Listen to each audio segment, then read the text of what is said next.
let's say that I'm a smoker, and we'll say that this represents being a smoker, right?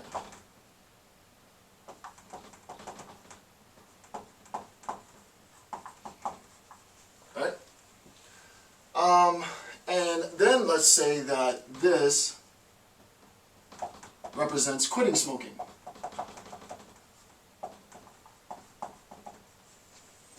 Okay, so let's say that not X represents quitting smoking and X represents being a smoker. Well, if I'm a smoker and I intend to continue smoking, well, my actions will be that I continue smoking, right? So if I say, I smoke a pack of cigarettes a day, and have every intention to continue smoking a pack of cigarettes every day, well, my action will be that I smoke a pack of cigarettes every day, right? So that's pretty simple, right? This goes back to sort of an analysis of behavior. The behavior is a combination of both the intent and the action. The behavior is not simply the act of smoking, right? The behavior is my intent to continue smoking followed by my continued smoking. Well, you can imagine then that someone might have the following, right? Someone might say, I intend to quit smoking, and I quit smoking, right? So if not X is quitting smoking, I have the intent of quitting smoking, and my action is quitting smoking. Thus, my behavior is the combination of both my intent to quit and the act of quitting. Okay, so that's not complicated. The complication arises, and hence akrasia, specifically now, when we have a mismatch, right? If I have the intent to quit smoking, but my action doesn't correspond, right? If I have the intent to quit smoking, not smoking, but my act is continued smoking, this is akrasia. This is how we can understand what akrasia is. It's a mismatch between the intent that I have and the actual act that I do, right? The act that is supposedly following from the intent. Technically, logically, we cannot infer a not X from an X, right? We can't say that I have an action and I'm going to infer from it not X, right? I can't say it's contradictory to say that I want to stop smoking, and, well, it's seemingly contradictory to say that I want to stop smoking, but I continue to smoke. But it happens so often, right? It's happened to numerous people, millions of people, right? And not just with smoking. This could do with anything. I have the action to do something or to stop doing something, and I do just the inverse, right? I have the action, I have the intent to quit smoking. However, I find myself continuing to smoke. The question is, what should this have looked like, right? What should this have looked like? Well, if I have the intent to stop smoking, I should have had the action of not smoking, right? So this is what I actually desired. This is what I actually did, right? So this was the desire. This was my desire. I wanted to make sure that I had the intent to stop smoking, and I stopped smoking. However, what I actually did do was this. I had the intent to stop smoking, and what I did was I continued to smoke. So if this is desire, this is the actual act, right? So you can see how this works. Well, the argument then becomes, how do we make sense of this problem, right? The problem of a weakness of will.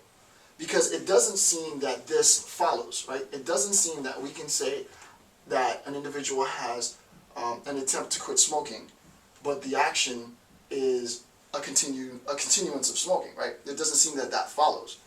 Well, with respect to this individual, and this individual would be called the Akratic, this individual,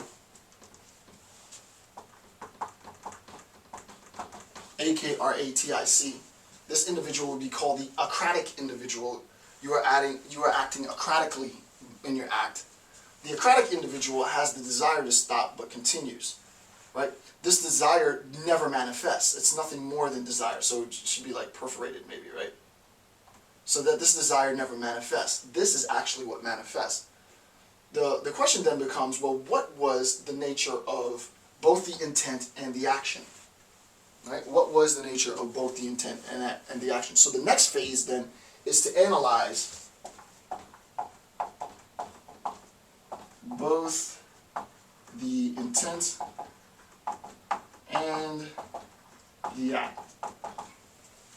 The next thing is to analyze both the intent and the action, right? So it's pretty easy, right, to analyze the action. That's very simple. The action, obviously, is that I continue to smoke, right? We recognize that the action is that I continue to smoke. So the action is pretty simple to analyze. There's nothing complicated in an analysis of the act.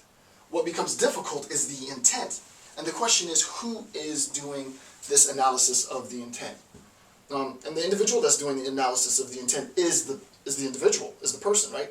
I am looking at my being a smoker. I realize that I want to quit, but also that I can't quit, right? Or I haven't quit. I've had this desire to quit, but I cannot quit for psychological or physical reasons or whatever it might be, right? But the action isn't a difficult thing to analyze, right? It's pretty simple to see, well, I continue to smoke. The intent, you would think, is something easy to analyze because it's me doing the analysis. I'm looking at my intent. So I ask myself, hey, Jason, did I really want to quit when I said I was going to quit? Maybe I didn't really want to quit, and you go through all of this, milling the process over. Maybe I did, maybe I didn't. I don't know why I didn't. Maybe my intent wasn't strong enough, so on and so forth. So what we recognize, first off, is that in analyzing intent, we, the Akrasia individual, can be misled by our what's known as true intent. We, the Akrasia individual, can be misled by our true intent, right? What is it that we really wanted to do? Well, there's two schools of thought, right? There's a school of thought that says if the act is X, the act is that you're continuing to smoke, then the intent had to be X. So that what ends up happening in this case is that we have actually two intents that are seeking to become operative, right? Two intents that are seeking to become operative. One is going to be an operative intent, the other is going to be a non-operative or an inoperative intent, right? So we have an operative intent, a functional intent, and then we have a dormant intent, right? Whichever of the two is functional is the one that corresponds to the act. So in this case, since the act was the continuance of smoking, we would say that this was the functional intent.